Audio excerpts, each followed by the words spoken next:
Ashton Kutcher just keeps associating himself with the wrong people. When he's not defending a convict, he's trying to usher in questionable tech revolutions or dealing with the backlash to his past missteps.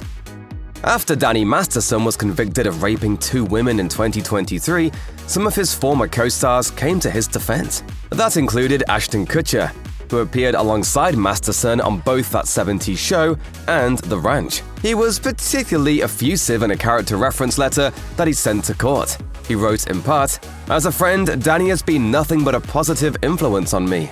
He's an extraordinarily honest and intentional human being." Kutcher ended his statement by arguing that giving a father of a young daughter a harsh sentence would be an injustice. Nevertheless, Masterson received a 30-year prison sentence. Kutcher's wife and fellow That 70s Show co-star Mila Kunis also wrote a letter in support of Masterson. After the couple endured backlash when their letters were made public, they issued an apology video on Instagram. Alas, their detractors weren't exactly convinced that they were being genuine. As an editorial on Variety put it, "If the aim was to present us with a frank dose of Ashton and Mila letting us into their world, it missed the mark." Ashton Kutcher's troublesome 2023 continued when he and Mila Kunis resigned from the board of Thorn, a charity fighting child sexual abuse. This happened in the wake of the backlash of their defense of Demi Masterson.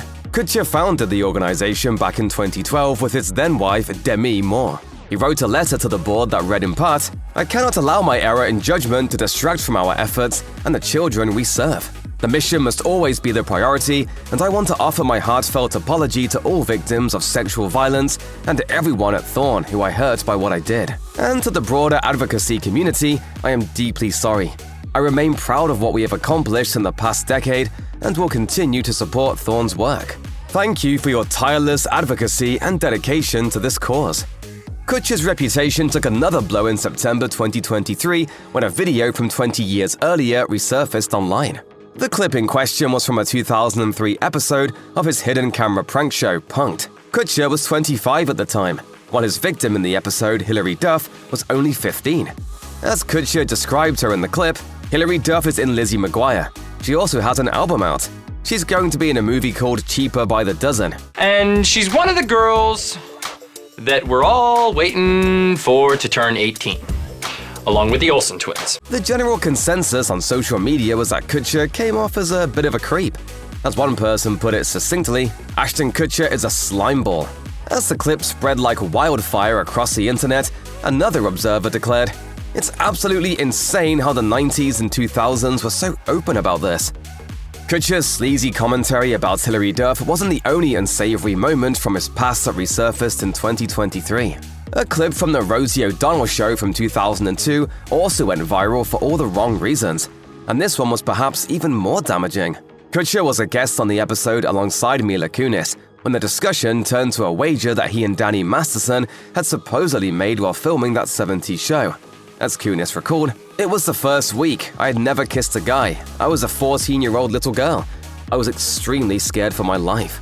Kunis also revealed that Masterson offered to give Kutcher $10 if he French kissed her. Kutcher cut in to clarify that Masterson's bet was actually worth $20. Kunis ultimately revealed that she didn't let Kutcher carry out his little plan, while O'Donnell quipped that the police then showed up and arrested Kutcher. It wasn't just the general public who took exception with Kutcher and Kunis' tone-deaf defense of Demi Masterson. Many of their Hollywood peers also voiced their outrage. Christina Ricci, for example, posted a message on Instagram that didn't specifically reference Kutcher and Kunis, but did seem to clearly allude to them. As she put it, "People we know as awesome guys can be predators and abusers, and it's tough to accept, but we have to. To discredit the abused is a crime." And several comedians utilized Kutcher and Kunis as a punchline. After Amy Schumer, for example, caught flack for making fun of how Nicole Kidman was sitting while attending the US Open, she wrote on Instagram, "I will be asking the cast of That 70s Show to write letters advocating for my forgiveness." Kathy Griffin, on the other hand, wasn't exactly in a joking mood. She posted a video on TikTok in which she discussed how her own late brother had been arrested for preying on underage girls. As she recalled, "It was a horrible, horrible thing, and I tried to get him caught. Now, this was my brother, so I don't want to hear about Ashton and Mila and people that feel like they had to stick up for Demi Masterson because he was their bro, he was their buddy. This was my own brother." While the fallout from defending Danny Masterson was devastating, it wasn't as if Ashton Kutcher had the most pristine reputation to begin with. That was plenty clear when Sharon Osbourne told E! News that he was the rudest celebrity she's ever had the misfortune to encounter. Oh, rude little boy. And Osbourne wasn't done sticking the knife in. When her daughter Kelly revealed her surprise at her mom's beef, Sharon replied, Yes, dastardly little thing. Sharon didn't go into detail about why exactly Kutcher rubbed her the wrong way, but we wouldn't be surprised if she's not the only one who feels this way. The era when Ashton Kutcher's name on a romantic comedy marquee was a guarantee of box office success appears to be over now. 12 years after appearing in the ensemble flick New Year's Eve, he made his return to the genre in 2023 with Your Place or Mine, a Netflix original that co-starred Reese Witherspoon. But this love story turned out to be a bit of a dud. As of 2024, Your Place or Mine has a 30% rating on Rotten Tomatoes, and the critics weren't shy about wielding their sharpest takes. As the Daily Beast's Fletcher Peters proclaimed, Netflix's new long-distance love story is trying to be Nora Ephron for the smartphone generation, except with none of the charm, wit, or romantic tension. The two leads didn't exactly help matters when they appeared at the movie's premiere looking like they couldn't bear to be sharing the same space as each other. During an appearance on the podcast Chicks in the Office, Kutcher offered an explanation for all the awkwardness when he said, Here's the thing. If I put my arm around her and was like all friendly with her, I'd be having an affair with her. Like, Back in 2021, Ashton Kutcher signed on to voice a character in the animated web series Stoner Cat. But this was no ordinary cartoon, as it was financed by the sale of more than 10,000 non-fungible tokens, or NFTs. So it wasn't too surprising when the Securities and Exchange Commission got involved. The show's plot revolves around a group of cats who care for their owner who suffers from Alzheimer's and smokes weed. It was assessed a fine of $1 million by the SEC for conducting an unregistered offering of crypto asset securities. The associate director of the SEC's Home Office said in a statement, Stoner Cats wanted all the benefits of offering and selling a security to the public, but ignored the legal responsibilities that come with doing so. Ashton Kutcher's poor judgment of character was further exposed in 2023 when he agreed to appear in a trailer for comedian Matt Rife's world tour, entitled Problematic. Just a few months after that, Rife would come under fire for joking about domestic abuse. In the promo clip, Kutcher emerges as a genie from a bottle to grant Rife 3 wishes. His first is to go back in time and star in Dude, Where's My Car? I'd be playing Ashton's role, but make it funny. Unsurprisingly, that request isn't fulfilled, and neither is Rife's second wish, a date with Mila Kunis.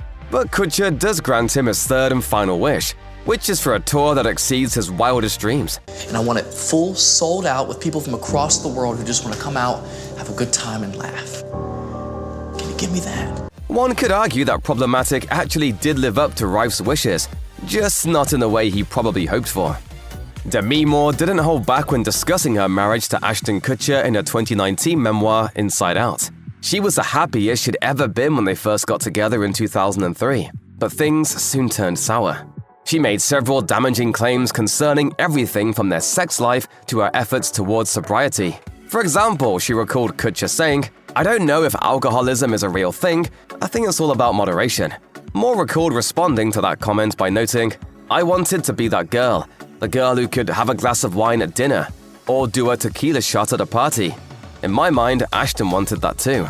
Moore also claimed that Kutcher offered her little support when she tried to kick her Vicodin habit. As she put it, I felt like he was angry with me for having this problem in the first place. You made your bed, now you have to lie in it. She also touched upon the tabloid reports that Kutcher had been unfaithful by writing, because we had brought a third party into our relationship, Ashton said that blurred the lines, and to some extent, justified what he'd done.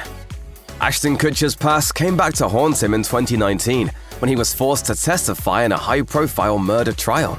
Back in February 2001, he was supposed to go out for drinks with 22-year-old fashion student Ashley Ellerin on the same night she was murdered by serial killer Michael Gargiulo. Kutcher was called to testify at the trial about what happened that evening. The actor revealed that he arrived at Ellerin's home to pick her up and spotted something through the window that he at the time thought was innocuous. He testified, I saw what I thought was red wine spilled on the carpet. But that wasn't alarming because I went to a house party days before and it was like a college party. I didn't think much about it. When Kutcher didn't hear anything from Ellerin, he assumed that she'd simply stood him up. Instead, she'd been fatally stabbed in her bathroom, and her lifeless body had been in the hallway just out of sight. After learning of the tragedy, Kutcher admitted that he voluntarily spoke to the police over concerns that he might become a suspect.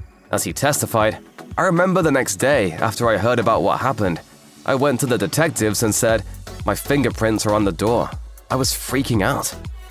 Much of the 2023 WGA and SAG-AFTRA strikes centered around the ever-increasing use of artificial intelligence.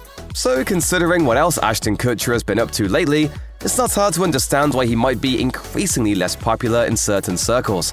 That's because in 2023, he launched the Sound Ventures AI Fund, an investment fund worth $240 million. He created the project along with music impresario Guy Oseary. We have a massive platform shift taking place. Kutcher has been quite enthusiastic when talking about artificial intelligence. As he explained during an interview with Variety, "We believe this is potentially the most significant technology we will experience since the advent of the internet. The foundation model layer companies are defining the category, and in our view, they have the power to transform businesses and everyday life. That is a conversation we want to be in."